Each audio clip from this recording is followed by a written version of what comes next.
Have you ever noticed something strange? The same people who claim to fight for community and solidarity seem to despise the actual communities where you experience solidarity.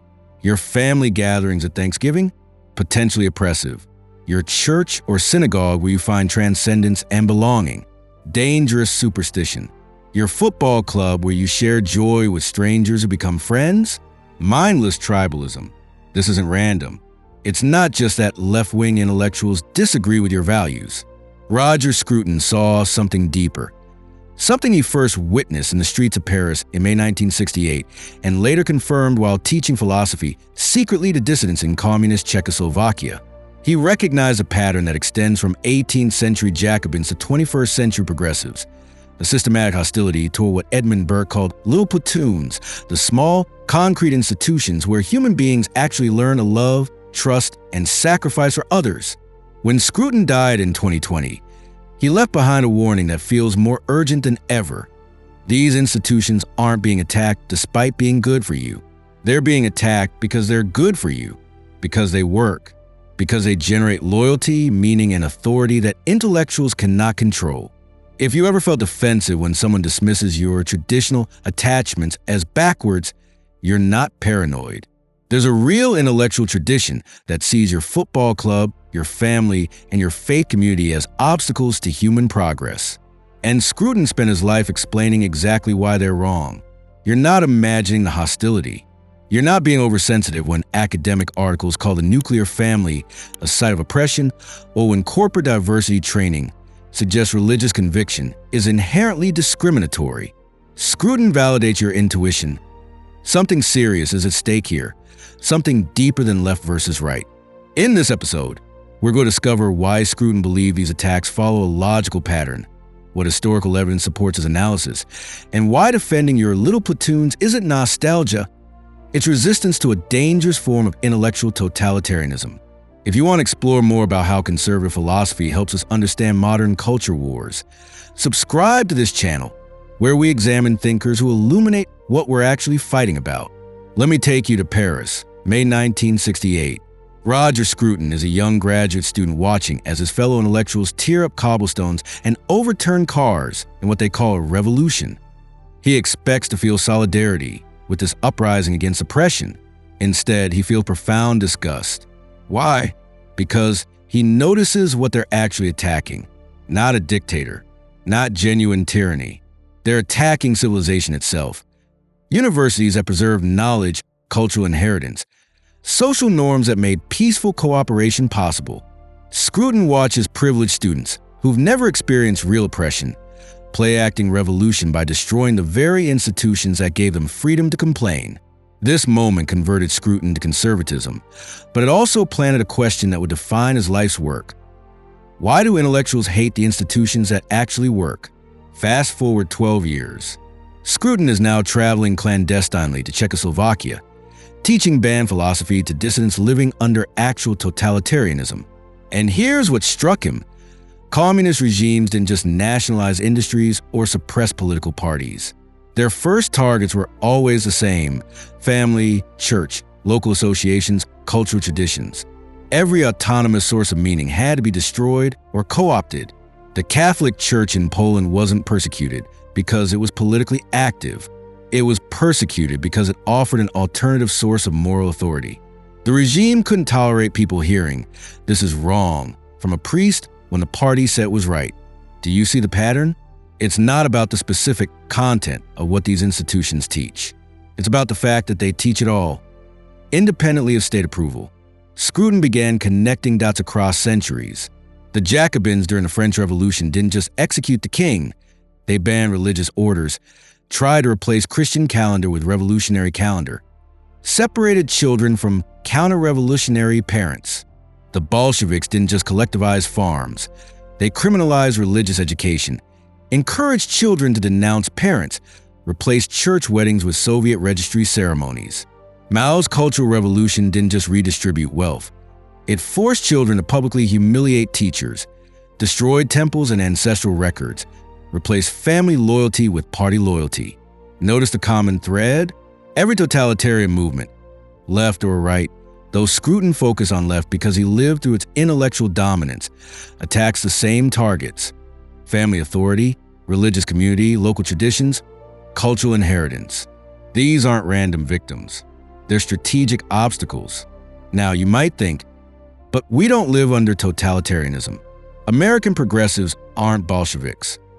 Scruton would say, you're right about the first part, wrong about the conclusion. The impulse doesn't require gulags to be dangerous. It just requires the same assumption, that society should be rationally reorganized according to enlightened theory, and anything that resists this reorganization is retrograde. This is where Scruton introduces Burke's concept of little platoons. Burke wrote, "To be attached to the subdivision, to love the little platoon we belong to in society, is the first principle of public affections." Translation: we don't learn to love humanity in the abstract. We learn to love through concrete attachments. This family, this church, this neighborhood, this team. These small loyalties aren't obstacles to larger virtue. They're the only path to larger virtue. And here's what makes left-wing intellectuals uncomfortable. You can't redesign little platoons from above. You can't create genuine community through policy. Family love isn't something a department of social engineering can optimize. Religious experience isn't replicable in a secular equivalent workshop. The joy of watching your team win with fellow fans can't be manufactured by corporate team-building exercises. These institutions are organic, traditional, non-rational, not irrational, but beyond pure reason, and therefore threatening to people who believe enlightened intellect should reorganize society. Wait until you see what Scruton discovered about why this matters so desperately. You know what fascinates me most about Scruton's analysis? He doesn't say left-wing intellectuals are simply evil or power-hungry. He says they're making a philosophical error, but it's an error with catastrophic consequences. The error is this: they believe human society is like a machine that can be disassembled, redesigned, and reassembled according to rational principles. If something is wrong with society, inequality, suffering, injustice, we need smarter people, intellectuals, to diagnose the problem and implement solutions. Sounds reasonable, right? Here's the problem Scruton identifies. Human societies aren't machines. They're organisms. They're accumulations of wisdom transmitted through institutions that have evolved over generations. When your grandmother tells you that's not how we do things, she's not being arbitrary. She's transmitting tested knowledge about how to live that no individual intellect could derive from first principles. Let me make this concrete. Think about how you learn to trust other people, not from a philosophy seminar on ethics. You learned it because your parents kept their promises, because your church community showed up when your family needed help, because your football buddies proved loyal over seasons of wins and losses. Trust is taught through institutions, not reasoned into existence. Now imagine an intellectual who believes all social arrangements should be rationally justified. Family? Why should biological relation determine obligation? Church? Why should ancient superstitions guide modern ethics? Local community? Why should accidents of geography create preferential treatment? From a purely abstract standpoint, these questions seem legitimate. But notice what happens when you try to answer them with pure reason. You can't give a non-circular rational justification for loving your own children more than strangers' children. You can't prove empirically that your local church community is objectively more valuable than any other arbitrary group. You can't demonstrate logically why your hometown deserves special loyalty. Does that mean these attachments are irrational and should be discarded? Scruton's answer: absolutely not. It means some of the deepest truths about human flourishing can't be captured by abstract reason alone. They're embedded in practices, traditions, institutions that are older and wiser than any individual intellect. This is what Scruton learned from Edmund Burke. Tradition is accumulated reason, the distilled wisdom of generations who solve problems through trial and error. When you participate in a religious ritual that's been practiced for centuries, you're connecting to knowledge that's been tested by more human experience than any contemporary theory. But here's where the totalitarian temptation enters. If you're an intellectual who believes rational redesign is possible, these institutions become threats. They're teaching people things you didn't approve. They're generating loyalties you don't control. They're making claims about truth, goodness, and beauty that might contradict your enlightened vision. Scruton saw this clearly in Czechoslovakia. Communist intellectuals genuinely believed they were liberating people from oppressive traditions. The Catholic Church taught sexual morality that limited freedom, so it had to go. Traditional family structure assigned gender roles that limited equality, so it had to be transformed. Local cultural practices reflected nationalistic tribalism that prevented universal brotherhood, so they had to be suppressed. The intellectuals thought they were helping. They were actually destroying the very social fabric that made human flourishing possible. And here comes a really disturbing part. You don't need to be a Marxist to fall into this trap. Any ideology that says rational experts should reorganize society to achieve justice contains a seed. Whether it's Jacobin equality, Bolshevik liberation, or contemporary progressive equity, the impulse is the same. Local, traditional, organic institutions are obstacles to the perfect society we could create. Scruton's warning. The more power intellectuals have to implement their rational visions, the more they must attack the institutions where ordinary people find meaning, not because they're cruel, but because those institutions represent alternative sources of authority. Your family says this is right.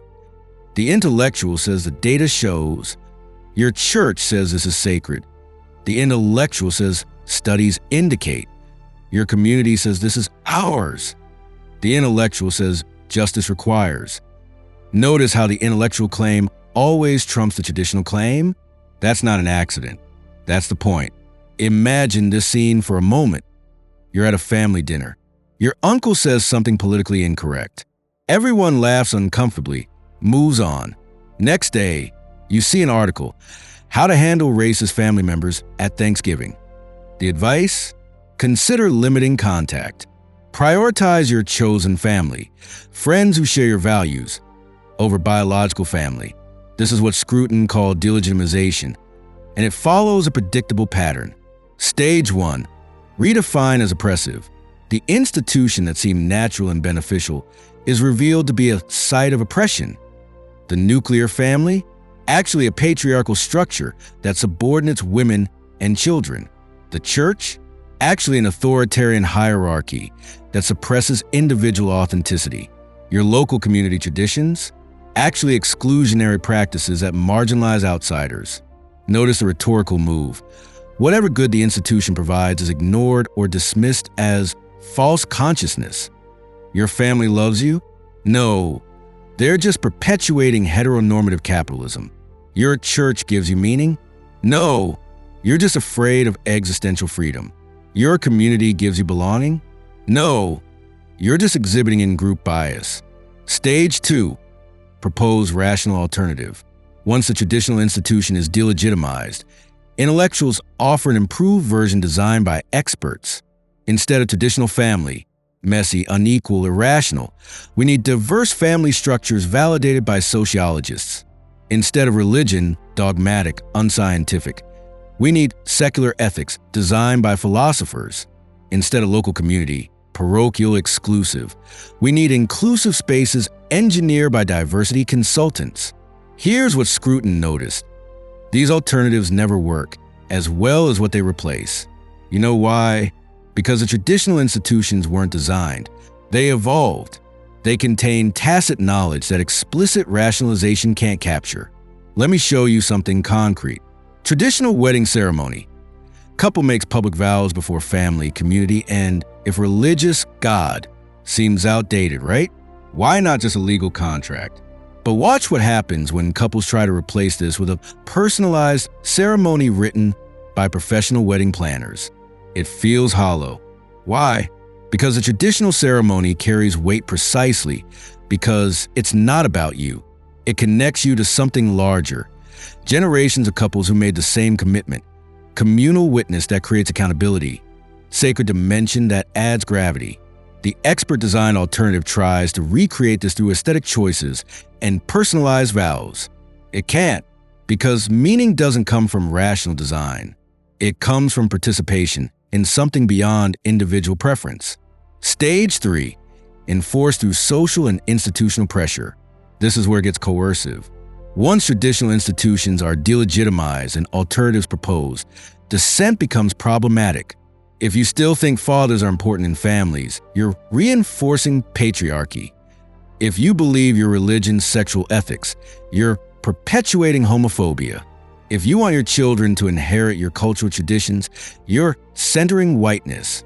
Scruton watched this pattern accelerate in universities, media, and eventually corporate culture. You don't have to ban churches. Just make religious conviction professionally disqualifying.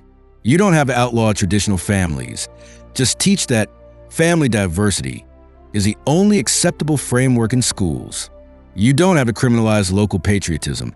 Just make any expression of it socially toxic. And here's the mechanism Scruton found most insidious. People begin self-policing. You stop talking about your faith at work. You hesitate to celebrate your cultural heritage. You apologize for your family's traditional structure, not because commissars are watching, because your colleagues, educated in the same progressive framework, genuinely believe your attachments are harmful. This is how soft totalitarianism works. According to Scruton, no gulags needed. Just make traditional sources of meaning socially illegitimate while offering expert design replacements. Make people ashamed of loving what they love. If you feel the weight of this, the exhausting pressure to justify your family, your faith, your community, hit like on this video so more people can discover why they're feeling what you're feeling. And comment, little platoons, if you're ready to defend these institutions with philosophical clarity, not just emotional reaction. Think about your children's school. Are they being taught that all family structures are equally good? That's not neutrality. That's delegitimization of the family structure you're modeling. Are they learning that religious belief is one perspective among many? That's not tolerance. That's relativizing the transcendent claims that give your faith meaning. The attack is sophisticated precisely because it disguises itself as enlightenment. Notice how this works in reality? Let me walk you through what's happening in contemporary America through Scruton's lens. You're seeing battles over parental rights in education. School boards insist they should determine curriculum about gender, sexuality, and race. Even if it contradicts what parents teach at home, parents protest. They're called domestic terrorists by a school board association investigated by the FBI. Think about what's at stake. Who has authority over a child's moral formation? Family or credentialed experts? Scruton would recognize this immediately. It's not about the specific curriculum content. It's about whether parents, the original little platoon, retain authority to transmit values to their children, or whether that authority must be surrendered to professional educators who know better. Or consider what's happened to religion in public life. You can be disqualified from judicial appointments if your religious conviction is too strong. You can lose your business if your faith prevents you from participating in ceremonies that violate your conscience. You can be labeled a bigot if your church maintains traditional sexual ethics. Again, Scruton would ask, what's the pattern? Religious communities are being told they can exist only if they conform to secular progressive values. The moment they claim independent moral authority, God says this is wrong, regardless of what society says is acceptable, they become problematic. Why? Because they're asserting an authority intellectuals don't control. Or look at what happened to sports. Your football club, the place where you experience uncomplicated joy and solidarity with strangers. Now, every game starts with political messaging. Players kneel. Leagues issue statements on social justice. Broadcasters lecture about equity. If you just want to watch the game without political theater, you're told you're ignoring important issues. But here's what Scruton would notice. Sports work precisely because they were separate from politics. They created a space where people who disagreed about everything else could unite in shared loyalty to a team. Rich and poor, left and right, all cheering together. That organic unity threatened nothing except, wait, it did threaten something. It showed that solidarity doesn't require progressive ideology. People can love and trust each other without expert facilitation. So sports had to be politicized. The spontaneous community had to be replaced with programmed messaging about the right values. You see the pattern everywhere one Scruton teaches you to look for it. Corporate America replacing organic workplace culture. Friday drinks, inside jokes, genuine friendships, with mandatory diversity training, HR police language, and inclusive team building designed by consultants. Why? Because the organic culture might transmit values the corporation doesn't officially endorse. Social media replacing local communities, neighborhoods, civic organizations, church groups, with algorithm-curated communities of interest, where your relationships are mediated by platform rules enforced by content moderators in Silicon Valley. Why? Because local communities might develop norms that contradict platform values. Dating apps replacing traditional courtship, embedded in family and community, with older generations transmitting wisdom about marriage, with individual choice optimized by apps that reduce partnership to consumer preference. Why? Because traditional courtship embedded relationships in little platoons that made claims about what relationships should be. Scruton spent his last years warning Americans, "You're losing what makes human life meaningful, and you're losing it to people who think they're helping you."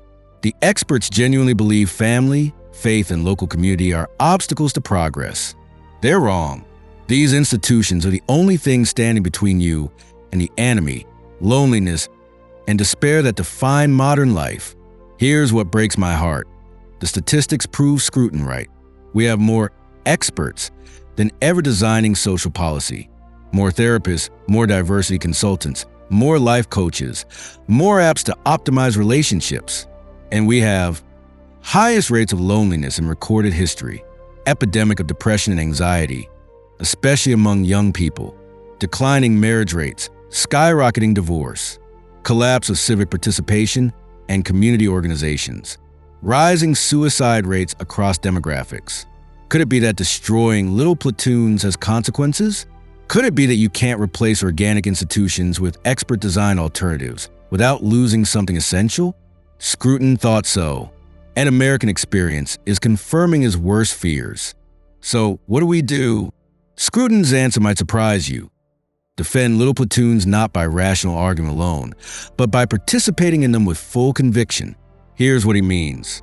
You can't defend the value of family by abstract philosophical argument. The intellectual who says family is just a social construct won't be persuaded by you citing studies about child outcomes, though those studies exist and support you. Why not? Because they're not making an empirical claim. They're making a metaphysical claim. Nothing should command loyalty just because it's traditional. Instead, Scruton says, live your family life as if it's sacred. Gather for Sunday dinner. Maintain rituals. Transmit stories. Celebrate milestones.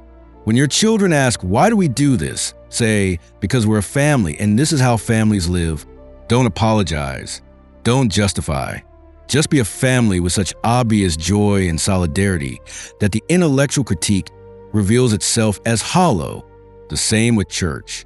You can't defend religious community by proving God exists, though Scruton thought you could make a good case. The skeptic won't be convinced by arguments. Instead, participate in your faith community with complete sincerity. Worship together. Serve together. Mourn and celebrate together. Let your life show that transcendence is real, because you encounter it every Sunday. The same with your local community and teams. Don't argue with people who mock your football loyalty as tribalism. Just keep showing up. Keep cheering.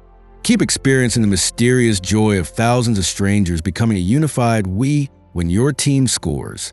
Let them see that this organic solidarity, not engineered, not designed, not optimized, is real in a way their expert-facilitated, inclusive spaces will never be. This is Scruton's deepest insight. Little platoons defend themselves by existing vibrantly. The best argument for traditional institutions is their beauty, their functionality, their capacity to make human beings flourish. You don't need to win academic debates. You need to live so fully in your family, your faith, your community that others see what they're missing. But, and this is crucial, you also need to resist institutional pressure to delegitimize them. When your child's school says all family structures are equal, you must say, no, our family structure is good and we're teaching our children why. When HR requires you to affirm that religious conviction is private preference, you must say, my faith makes claims about reality that aren't up for corporate vote. When you're told your local traditions are exclusionary, you must say, particular loves make universal love possible. This is uncomfortable. It requires courage. Scruton knew this personally. He was ostracized by British universities for his conservatism. He lost positions, was mocked in media, was dismissed by colleagues, but he kept writing, kept teaching, kept defending beauty and tradition with philosophical rigor. Why? Because he knew what was at stake. He'd seen totalitarianism up close, not just in Eastern Europe, but in the intellectual totalitarianism of Western universities where certain truths became unspeakable. He knew that when you surrender your family, your faith, your community to expert redesign, you lose not just a particular institutions, but your capacity for any deep attachment. Think about the young people you know who are anxious, depressed, lonely despite being hyperconnected. They've been taught that all attachments are conditional, all communities are problematic, all traditions are oppressive. They've been liberated from every little platoon, and they're miserable. Scruton would say, of course they are. Human beings aren't designed for abstract universal love. We're designed for a concrete, particular love that scales up. You learn to love humanity by first loving your family. You learn justice by participating in a community with shared norms. You learn sacrifice by being part of something, a church, a team, a neighborhood, that makes claims on you. The intellectual promise that we can have solidarity without particularity, meaning without tradition, community without exclusion, is a lie. A beautiful lie, perhaps a well-intentioned lie, but a lie nonetheless. And you're watching a generation suffer because they believed it. Your family, your church, your football club aren't obstacles to human flourishing. They're the only path to it. Defend them. Participate in them. Let your life demonstrate what intellectuals can't admit. That wisdom is deeper than cleverness. That organic is stronger than designed. That your grandmother's "that's how we do things" contains more truth than 1,000 academic studies. We've journeyed through Scruton's most urgent warning. Left-wing intellectuals don't hate your family, church, and football club because they're bad. They attack them because they work, because they generate meaning, loyalty, and authority that can't be controlled by enlightened experts. Your path forward is clear but not easy. Participate fully in your little platoons with unapologetic conviction. Don't wait for permission from intellectuals to love what you love. Don't apologize for traditions that have sustained human flourishing for generations. Your family dinner, your Sunday worship, your Saturday game, these aren't escapes from real life. They are real life. Scruton left us this truth. Beauty is not a luxury, nor is an addition to the real business of life. It is a need arising from our metaphysical condition. The same is true of your little platoons. They're not optional. They're how human beings learn to be human. Next week, we'll explore how Scruton defended objective beauty against relativism, another essential battle in the culture war. Subscribe so you don't miss it. And remember, every Sunday dinner, every worship service, every game you attend with fellow fans is an act of resistance against a totalitarian temptation. Roger Scruton would be proud